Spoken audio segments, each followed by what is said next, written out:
Hey there, everybody. Welcome to Ready, Set, Roll. We are in between campaigns right now. Dylan's about to take up the mantle for a short period of time. We're all really excited about that because I actually get to play with Dan, and that doesn't happen very often because normally one of us is the DM. So, but today with me is Dan, and he's got some questions for me about Legends that he had burning in him. We've also asked some people to write in some questions. That has yet to be seen if they will or not. So, yeah, anyway. They asked him, like, fuck you. Yeah, we asked Austin, and his question was, Craig, are you gay?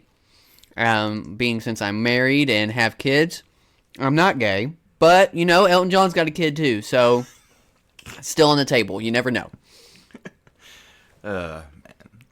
Yeah, this is kind of our after action report of a third season. You know, Yeah. Three seasons down on this podcast. Yeah, 3 seasons down, over 300 episodes. Yeah, God. Have we hit the 3-year mark? Yeah, buddy. Yeah. Yeah. We're way past the 3-year mark. Yeah, we're going into year 4 in November, right? October. Halloween was our first episode. Right, October, and yeah, Halloween. So, to those who have listened to the show for almost 4 years, thank you for that. For those of you catching up, catch the fuck up. Yeah. You got a lot to go through, and you can just watch every story. Actually, I think we might be 5 years in. Yeah. Because we started before COVID. Yeah, we did. And then we had to stop for a little. Yeah, we had to stop for a little bit. It was rough. We did it online for a while. Mm-hmm. Well, COVID was crazy for everybody. Mm-hmm. But yeah, so we're going into we're going into like year 5 of Ready, Set, Roll. Campaign 4. Yep. Which there's a lot that we have planned for Campaign 4. A lot of rolling ideas that we don't want to spoil too much. But we could kind of do a little bit of a look ahead. Yeah. I think it's important to first note that it's going to be 2 games inside of a single campaign. Yep. Yeah. So, and it's not going to be the same DM running it. Yeah. So we're going to have... I'm going to run one, Craig's going to run the other. And then, stuff that affects one campaign might affect the other campaign. You never know. Yeah. So, but, already got I think we already got the characters figured out for the Heroes campaign, which is what we're calling it, the Heroes campaign. But for the what are we gonna call the other team? I don't know because they're not gonna be villains. Yeah, I don't know. Anti-hero, tertiary antagonist or something like that. I'm not sure, but their story is going to be less glamorous than what the hero's story is going to be. But it's going to be fun how they all tie together. The first episode that we did was Project Nova episode 1, and that says it was published on December 4th, 2018. Oh, God. So we're going into year 6. We recorded that episode on Halloween. So... But it didn't come out until December 4th. Good Lord. 6 years of footage. Yep, that's a lot. A lot. We have 301 epides. Mm-hmm. Not a lot of podcasts stay together for this long. Facts. Mm-hmm. So if you have friends out there that are interested in listening to a shitload of D&D, tell them to come to Ready, Set, Roll. Mm. Also, I know it takes a while for a podcast to really take off, but we're around this puttering. Around this time is typically whenever the floodgates are gonna go in. Yeah. Way to be optimistic. Well, I mean, I'm doing it for the love of money. I mean, D&D. I mean, we also have project ideas going forward to really up our game to the next level, such as we are increasing the size of our table. Yeah, we need to. It's bad. We've been using a small bar table for the past 6 years. But hey, we went from one mic on a Schiffer robe Yeah. to Two mics. We had two mics two for a little mics bit. so we could get audio quality from both sides. Now And- everybody's got a mic. Yeah, everybody's got their own damn mic, which has improved the quality. It does suck though because it made Project Nova audio a little. A little shitty, but Project Nova was really fun, so we made it up in other ways. God, Who's killing these people? You are. You killed all these people. you got the blood on your hands. What What do you mean? Yeah, so we're making our own table. Should look great. Look like a good DIY project. But then, if we can figure it out, we may end up start doing not live shows, but like recorded footage shows. Like for YouTube and Yeah. stuff like that. Because that might also help increase viewership to get more people on. What that means is, though, we have to be a little bit more on our game of being aware of what we're doing. So I'm not mid-picking my nose. Yeah, Dan. Even though I don't pick my nose that often. Yeah, Dan. I can pick my nose, I can roll my dice, but I can't pick my dice. And roll your nose. And roll my nose. Roll for nose. What? So anyway, Dan, we came here for one reason and one reason only, and that is to Build a table. to talk Ready Set Roll Legends. Yeah. So, do you have any questions for me that are burning inside of you? I'm like maybe how I built the game, any background story, were there any twist turns, anything that you weren't sure of, like, well, if we did this instead of that, how would that turned out? So I realized that the whole campaign was set up and based around the gods being trapped on an island. Mm-hmm. What really struck you? What really came to mind whenever you were making the campaign and I'm just gonna put a bunch of gods on an island and then throw my players on there. Well, so as you know from playing a couple of my campaigns, I like traditional D&D. I like high fantasy D&D, but I get more burnout on traditional high fantasy D&D. Mm-hmm. So I like to homebrew a lot of stuff, and at the time, whenever I was coming up with the idea, I was like, oh, I had my villain. I thought it'd be cool to do something with gods or something like that. But I couldn't figure out the setting. I was playing a lot of Link's Awakening at the time, and he gets crashed on the island. And if you look at the map that I actually sent out, it's almost exactly set up like Link's Awakening, the map from Link's Awakening. It's different, but it's got the big fucking volcano thing that you go see the void fish, or not the void fish, but the fucking windfish, yeah.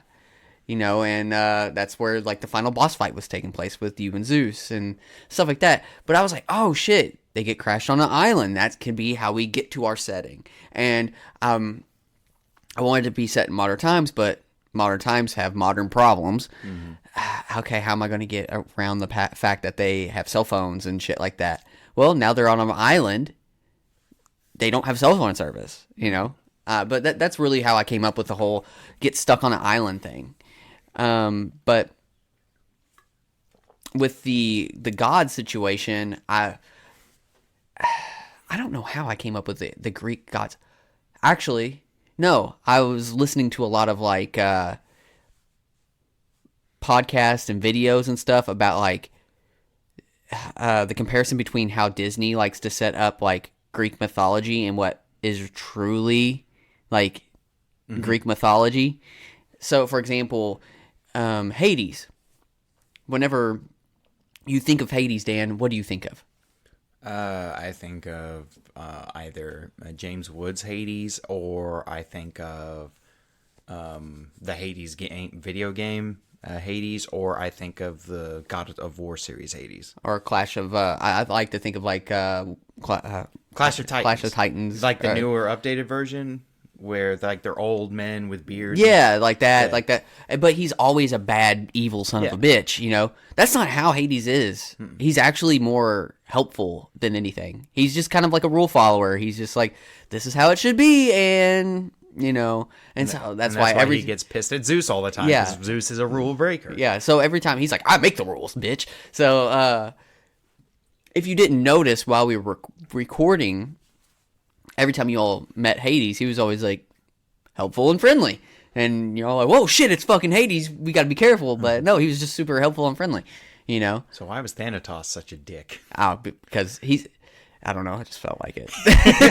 He's the god of, like, he carries the dead. And I just felt like there's so many dead people. Mm-hmm. How would you feel if you had to work that hard? Right. You know, your job is never over. Like, some gods, like, they literally are the chariot of the sun. At night, your job's done, baby. Yeah, we didn't have to deal with that guy. This dude is nonstop ferrying the dead, you know, so he's probably overworked and underpaid. But that's why every time you all did something, he was like, God damn it! Where's all this extra flow of bodies coming from? So how did you determine which gods were not going to be alive and which gods were going to be alive? Well, I really thought of it more of like based off of items, like that I wanted to give you, because I put blocks to keep you guys from going to certain areas. If you didn't have the item, you couldn't progress in the game. Yeah, like with Dionysus's vines, we needed Prometheus fire. So whenever you go to the Amazon camp, there was literally Dionysus's vines that were preventing you from moving forward to get to the next area. So you would have had to go back and fight him to get Prometheus's fire to get progress further onto the map. Yeah, because that's how I was like level locking you guys. Yeah, from moving forward. Which helped. Like, kept us focused. To move into the Amazonian camp, you guys had to have gone and fight Hercules to get his belt of strength. Mm-hmm. Because there were giant boulders in the way, you all would have had to move those boulders out of the way. Without that, you couldn't have progressed. So it was more based on items than anything. Which I thought you did a good job on balancing what items and magic we got over time. Except for the end, which I'll get to in a minute. Well, we'll get there. Yeah, we'll get there. Holy shit. So my thought process on like what gods were alive also depended on like how they would have been in a fight, like a civil war of the deities. Because I feel like Dionysus wouldn't do shit. No, he's the god. He's almost like the god of I don't give a shit.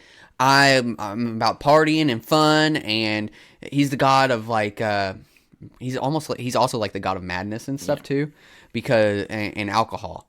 So he's kind of like the party god, and he's just like wants to see chaos. He's almost like a chaos guy.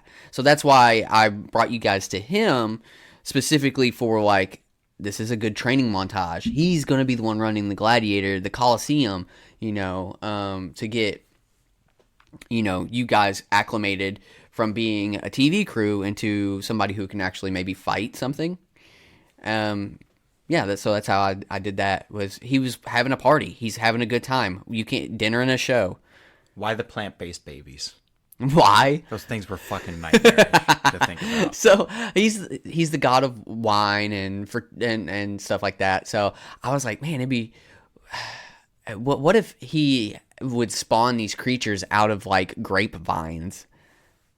You know, so they were like these grapes that were housing like these little babies inside, and whenever the grapes would expand and explode, that's what was like the pod that was holding the seed is now this little demonic baby thing. Mm-hmm. So I don't know, it just was something that popped up in my head. Okay. Actually got a message in for a question. Why so much Greek when they went there for Romulus and Remus? That's a good question. So Romulus and Remus is Roman, but they're all Mediterranean.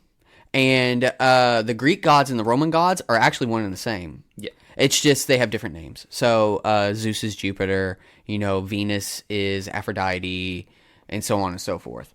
They are basically the same gods. They just have different names. Hercules is Heracles. Mm-hmm. The backgrounds of them are so similar, but the problem is everyone knows the Greek gods more than they know the Roman gods. Yeah, they don't really associate the. Yeah, if Zeus I started as saying Jupiter. Saturn, who the fuck's gonna know who Saturn is? Yeah. You know. So instead, I would say Aries, unless I was like Mars is over here talking to you. You guys would be like, who the fuck is Mars? You know. And plus, we got Tweedledee and Tweedledipshit, Jake and Austin. Barely. couldn't fucking remember plan to save their That lives. was so funny. So next question. What made you come up with the Hephaestus scoop? Our upgrade juice, basically. So I wanted you guys, and I knew I was going to do this, like the weapons and stuff. There's not really magical weapons or anything like that, and because you're human, you're not really going to have like magical powers. So I'm like, how can I give you guys magical powers in a way that makes sense, other than you guys fighting these bosses? And that's how I wanted you all to level up, was fighting the Greek gods. Mm-hmm. And you fight the Greek gods, you absorb their power, you level up. Mm-hmm. But what other ways can you guys level up? You know, well, I'll give you guys this goop that upgrades your weapons. Mm-hmm. And then I'll give you guys, since I also kind of locked you all into classes, I wanted to give you the freedom of having to experience other things from different classes. Mm-hmm. Like, normally a cleric's not going to get Hellish Rebuke. But because he made a pact with Ares, and he could use that ability, I wanted to give you guys stuff that was outside of the normal class range that like you guys could toy around with. Cloak of Wild Shape. Yeah, yeah. Because nobody's a druid, but I wanted to, give you guys the ability to do so. It also made shit easier for controlling Austin's character, because we could just turn him into turn him into a bear or something. Turn him into an animal. Fuck it. Tasty Gator. Yeah, Tasty Gator. Speaking of, I need to put that shirt out. Whenever it came to like our characters, and whenever we were making our characters, who do you think had like the most creative character, and who had the most, like, I wouldn't say bog standard character, but like a character that was in line with what they were doing, kind of? So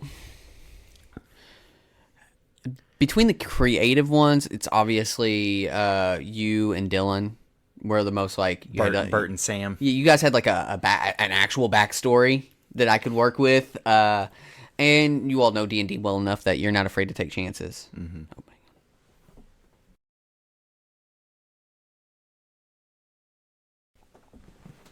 now, on the other hand, I think Jake was the more in line of like standard operating procedure, but him being a fighter probably made it really easy for him, because fighters are pretty straightforward.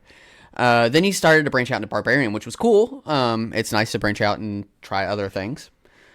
But the thing is, with Tasty fucking Freeze, he just doesn't keep track of, and I know he had so much Rangers, they stack like all of their stuff, their abilities stack, and it gets completely overwhelming to a new character, like somebody that hasn't ever played or hasn't played very much. It can get overwhelming, so I understand. Austin played a barbarian, like, not a barbarian. Austin played a no, he did play a barbarian. He played a barbarian in the first one, and basically with barbarian, you just got to remember, oh, do I rage? Yeah. Do I not rage? Am I pissed? Am I not? Yeah.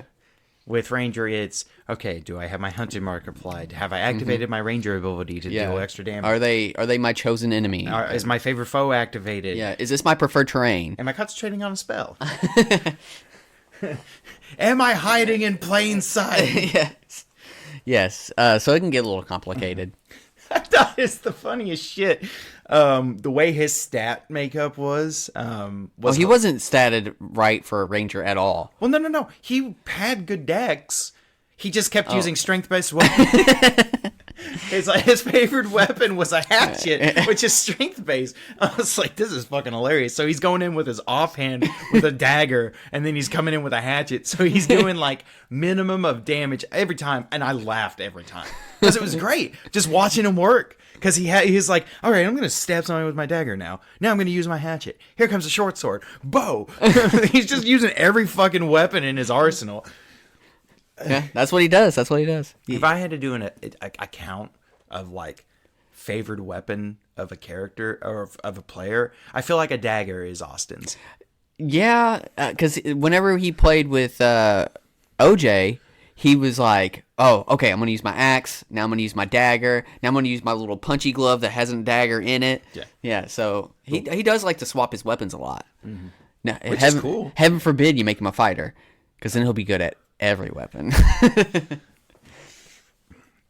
was also funny because he was a 2-weapon fighting ranger as well. Mm-hmm. Yeah. Which 2-weapon fighting rangers are okay. It's just the problem is the Ranger class already has so much to do with their bonus action. Yeah. And So it takes away from your offhand.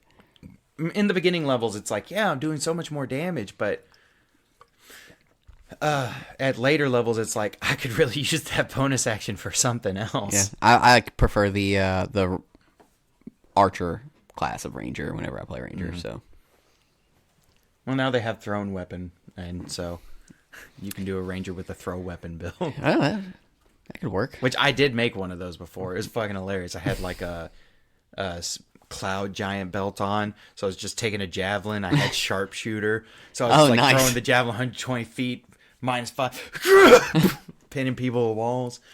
Let's see what next. Oh, with Jake's character Alec, I do feel like as we continued the story, we gave his character more and more background to itself. Oh, yeah. Because originally he was just the camera guy. He's just the camera guy. But then it And turned into, I did porn. Well, he said that at the beginning. Oh, yeah. At the very beginning that he filmed pornography. Yeah. And so, but I always thought it was really funny whenever he would meet up with the giants, and then you guys were just hearing, "Oh," but he could speak giant. So, oh, yes. Oh, hits me, daddy. Getting flashbacks to the previous occupation. I don't like that. Bukkake! Trying to think of my next question.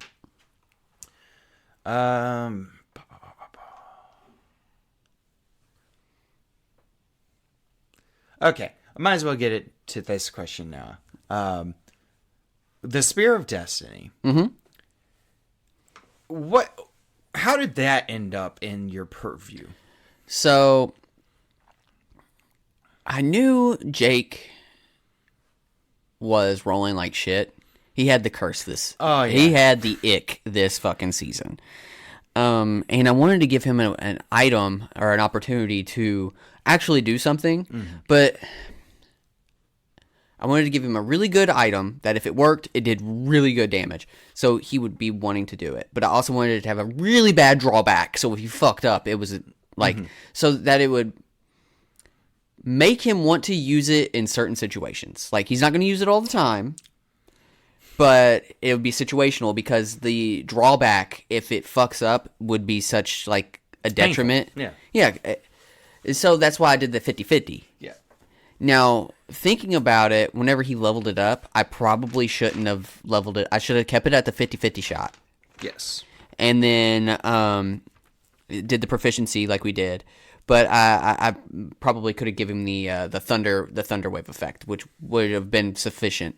But giving him instead of having a 50-50 shot, a 1/3 shot, or 2/3 of a chance to hit, Kind of made it overpowered. because there was a 33% chance of failure versus 50% chance of failure. Here, let me see the cube thing. The original Spear of Destiny description: roll a d2 on a 2 auto crit Yeah. That was a little much. for 8d6 damage. Then you choose 2d6 to heal. Let's see, on a 1 deal. It was 4d6 to yourself, and the opponent, It's half as much. But yeah. the opponent heals all that damage. Yeah, the opponent takes the damage Yeah. back. That's why that was the detriment. Like, you're like, fuck, do I want to do this? Because I can one-shot people. Then- But I could also get one-shotted. Then we upgraded it. Yeah, and then to you the upgraded Spear of Double Destiny, where it was a 1 in 3 chance of critting, because we still let it have the crit effect. But it was still, it's at that point after I built it, and then I gave it like the drawback, and then the what was its quirk? Well, it plays music, and every time you use it, you hear ha ha, and it was just a cool like item. I wasn't gonna like fuck it up any more than I already had, so I didn't want to take that away. I did think taking the crit away was the move. Yeah, taking the crit away was definitely a move, because if I got hit by it, I could survive it. But he hit me 6 times with it. Okay? So you can only survive so much. Then we put it to proficiency bonus, and which was much better because Yeah. it made him have to pick and choose his moments. But it's trial and error. You can't get them all right every time. Oh, I'm trying to remember. So, like, if you in our game, when you crit, you max the damage. Max the damage, So he was yeah. basically maxing out 2d8 and 8d6. So he was maxing out a fireball and a thunder wave. Yeah. And then healing that much back. Yep. Well, only the 2d8. So he's healing 16. I think the Spear of Double Destiny got a whole lot worse when he decided to go barbarian. Yeah, because he could roll advantage. Yeah, if he was just a regular fighter, it wouldn't have been as bad. Because especially at the Zeus fight, he crit one a couple times. So out of his 4 rolls, he rolled 1 every time. 3, every time. But he had an advantage, so he could get out of it. So I was like, It would have just fucked himself up. Oh, yeah, it would have fucked him up, and it would have healed Zeus. Yeah, Zeus is like, I'm feeling much better. I feel great. Do that again. Do it again. I don't know why he decided to go barbarian. Like, what got into his head to do so? Did you convince him either? I didn't talk to him about it. I guess he must have just looked and was like, oh, barbarian sounds fun. Yeah, probably. You had a question about Zeus. That we right before we started recording, I was like, shut the fuck up, we'll do it on the pod. Oh, yeah. So, well, I guess before I get on to Zeus, what the design for Pandora's box and everything and how it operated and worked, where did that idea come from? So, whenever I was thinking about what could of the creation be that, kind of trapped them there, I started thinking about like different Greek things. Specifically, there's they found this old, they call it a computer, but it's not. It's a box, an old Greek box. They really don't know what it's made for. On a shipwreck in the Mediterranean. It's got like a shitload of gears and shit in it. Nobody knows what it's for. I can't remember what it's called, but it's a weird fucking box, right? I'll look it up while you keep going. Yeah, look up like ancient Greek computer or something like that, and it'll pop up. Okay. But anyway, whenever I was thinking about that, I was also thinking of like different Greek stories, and then Pandora's box kind of aligned with that box. And then I was like, whoa, if somebody can make that little computer box, maybe the Atlanteans made that box. And maybe the story of Pandora's box, where when you open it, you release chaos. That could be a story of like a tale that was like, hey, don't open this fucking box after we've trapped all these gods in here because that would release chaos. You're looking a little freaked out over there. The Antikythera mechanism? Yes. Yeah, that's it. Kythera mechanism. It said that it believed to have been designed and constructed by Hellenistic scientists. That's ancient Greek scientists. Yeah. Interesting. That's weird as shit.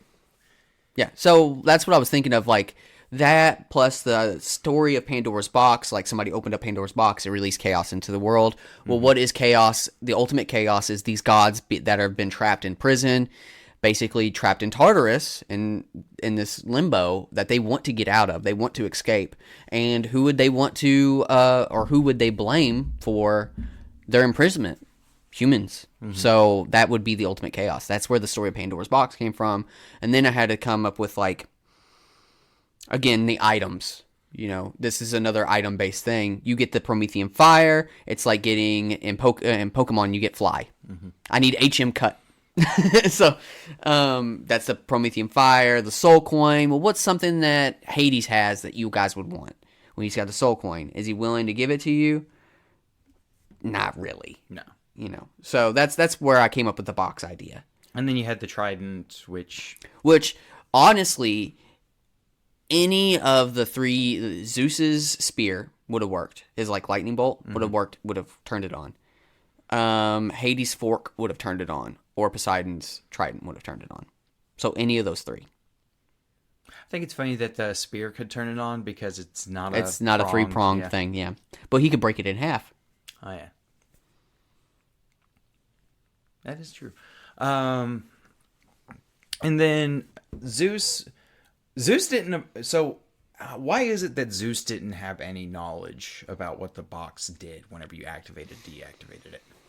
So, the backstory that I gave everything was the humans were upset with the gods. Because, if you listen to ancient Greek stories, for example, the Battle of Troy, the gods pick sides. Some of them pick the city of Troy. Some of them pick the Argonaut, or not the Argonauts, but the different Greek city-states, municipalities that were battling it out. And if you listen to that story, they do say that like Apollo possessed someone's body and he shot the arrow that took out whoever.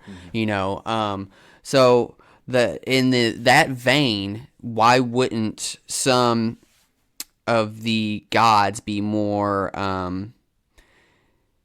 sympathetic to the human cause? That the gods are creating all this war, they're creating the conflict, and the humans are reaping the destruction of it.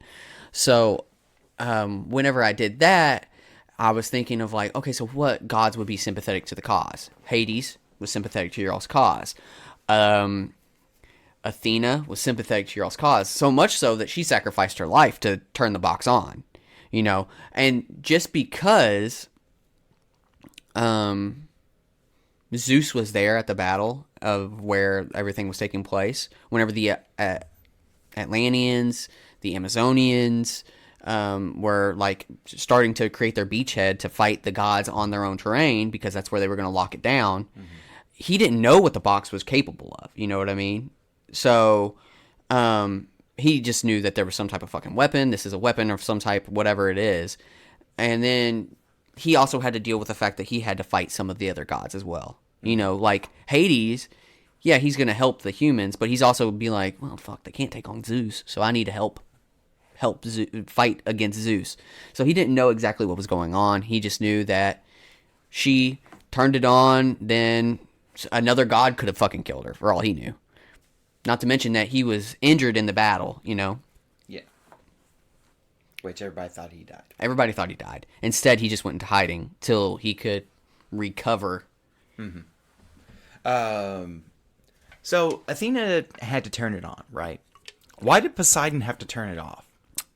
So he turned it off because it was, the whole plan was like, this thing is going to kind of work forever.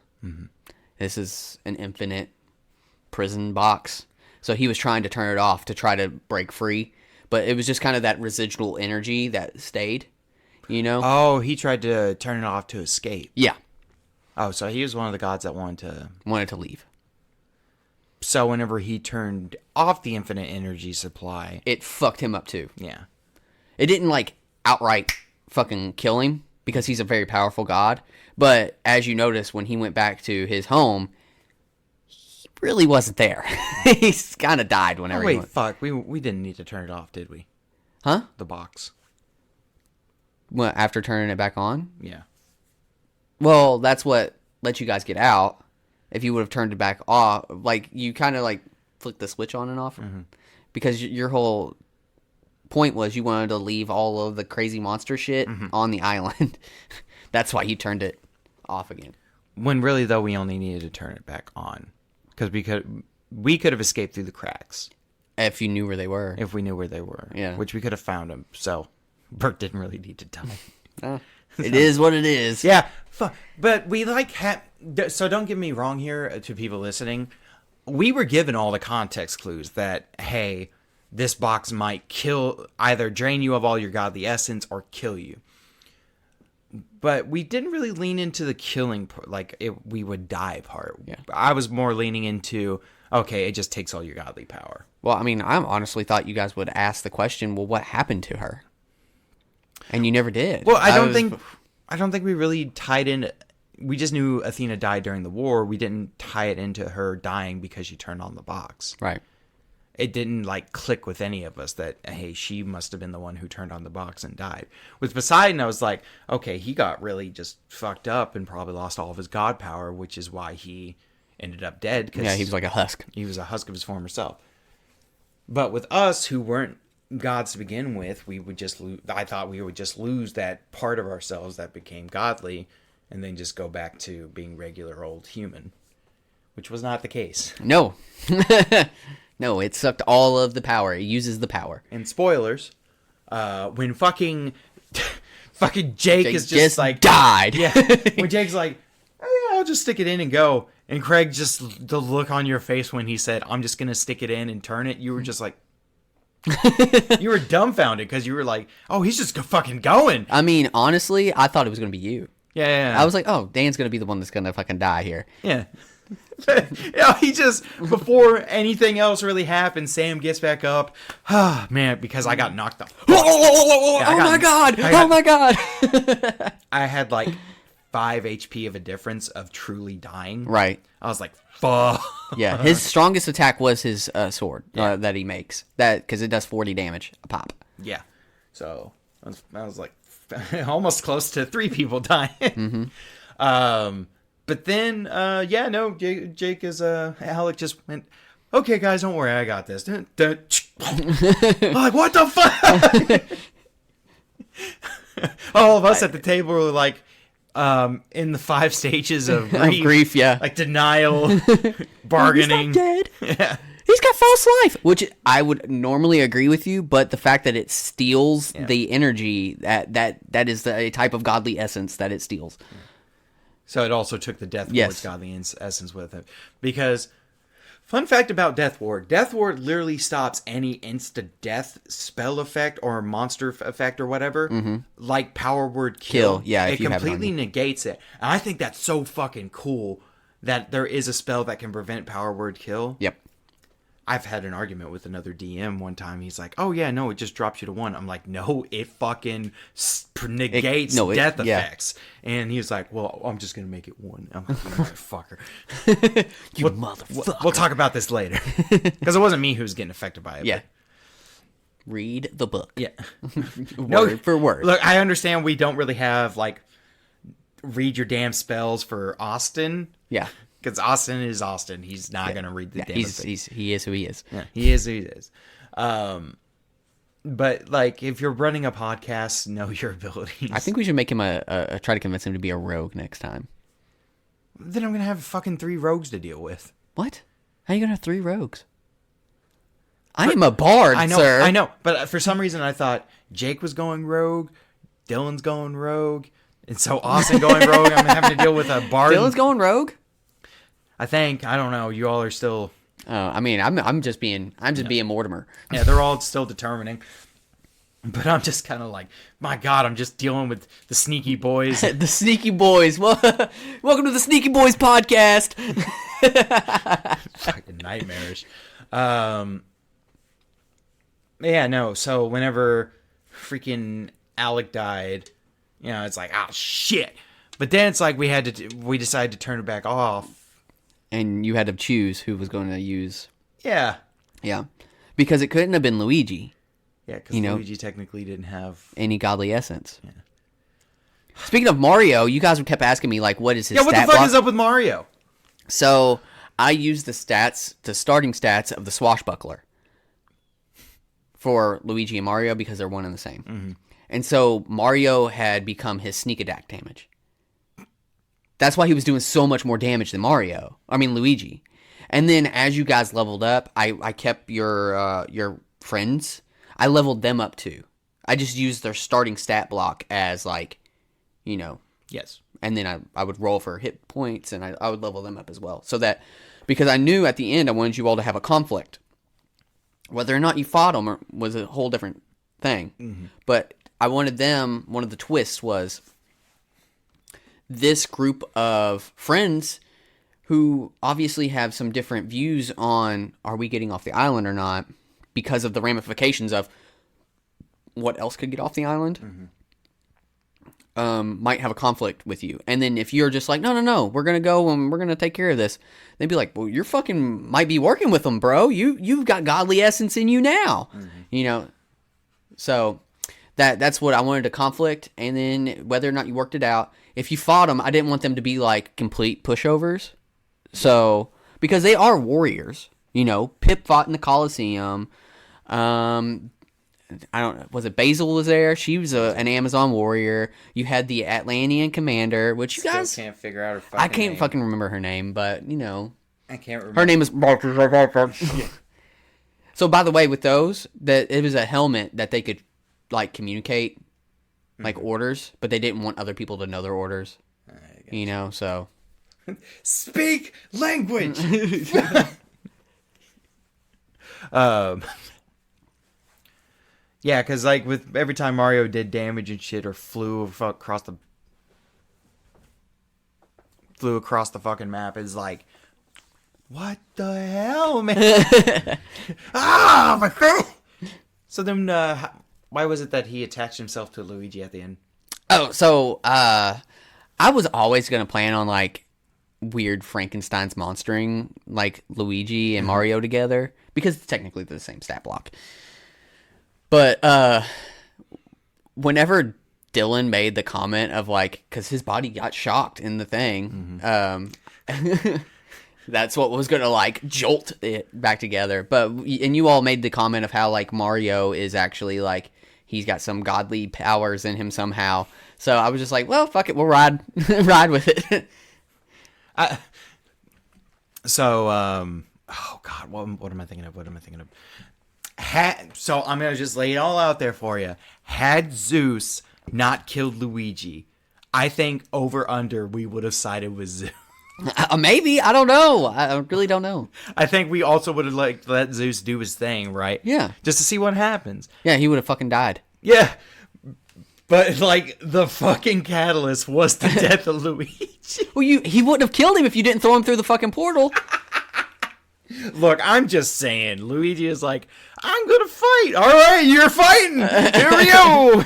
Because like he can't. They technically can't go through the portal, but the fact that you like forced him through hurt him. You know, it hurts him. Yeah. So it's a man. Isn't it funny that the thing that started off our campaign was the death of Mario? Was the death of Mario? And the thing that ended it was the death of Luigi.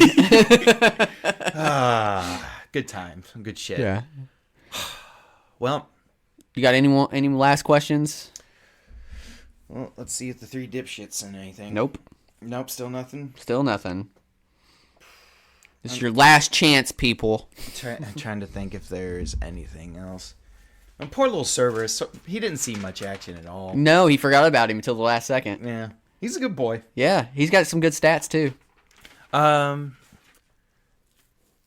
So I guess the question is, what gods are left? Persephone's the only one left, really. Zagreus and Melia. Yeah. Because they're the children of Hades. The kids. So the family of Hades survived. Yeah, basically. But all the other gods are dead. Mm-hmm. Alec and Bert are both chilling in like the afterlife. Yeah, in the afterlife. Which they're partying, you know, they're having a good time. And then Sam took home the Academy Award. I like how we Tropic Thundered it at the end. Yeah. I like how Bert or Dylan goes, Sam, why'd you kill my character? like his it was ghost is right next to him. It's like, what do you mean you fucking died? So why did you reserve these two seats? It's my friends. They're right here. Their ghosts are, but nobody can fucking see them. Oh, man. All right. Well, that was a fun little recap and wrap up of Ready, Set, Roll Legends. Hopefully we get rolling into the next thing pretty soon. Bat Rat's going to be next 3 to 6 episodes. I have no idea. He might try to run that whole like little booklet. Yeah. So yeah, me and him talked about ideas and everything, and just a little bit. So I asked him. I said, "Are we stuck with Batman characters, or are we branching out with like whole Justice League characters?" And he said, "I don't give a shit." So I think Austin is going to be what he called the Rash. Oh my god, the Rash, which is the Flash. Did I say Austin? I meant Jake. Yeah, yeah. And then I said, Austin could be the Rat Lantern. And I said that, it's Ooh, building a Green Lantern would be very interesting. Yeah, but the problem with that is, the thing he loves the most is the thing that hurts him the most. Cheese. Because it's yellow.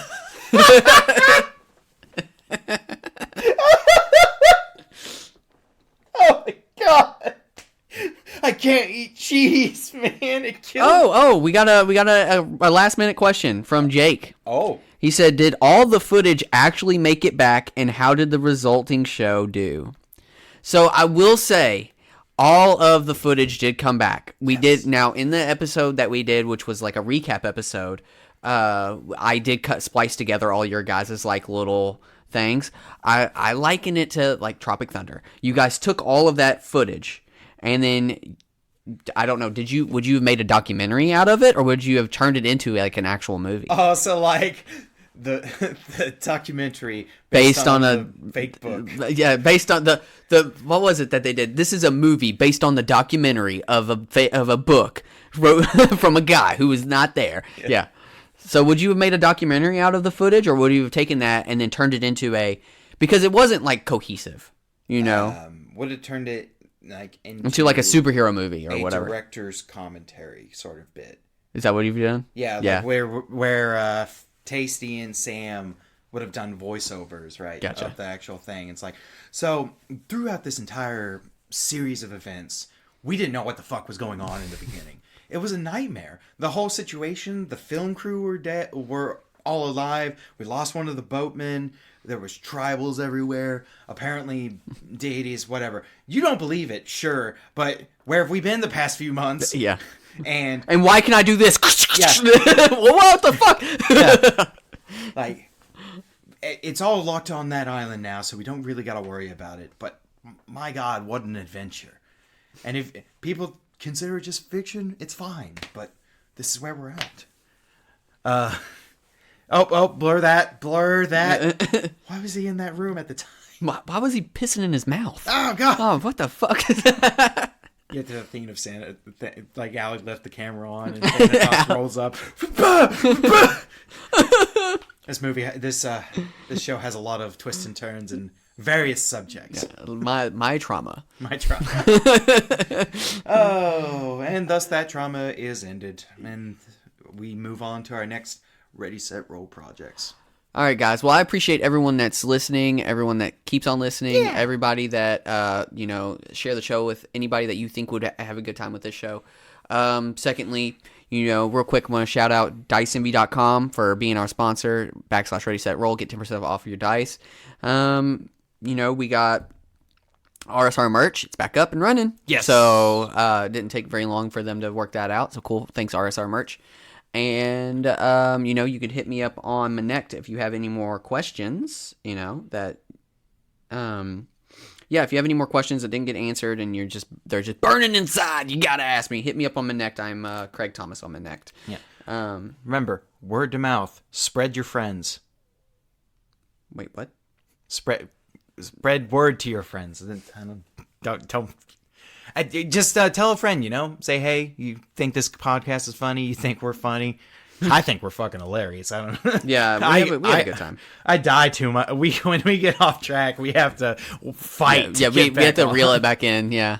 It's a very bad like East Palestine crash whenever we get off track. And we'll see you in our future projects. Yep. All right. Later. Bye.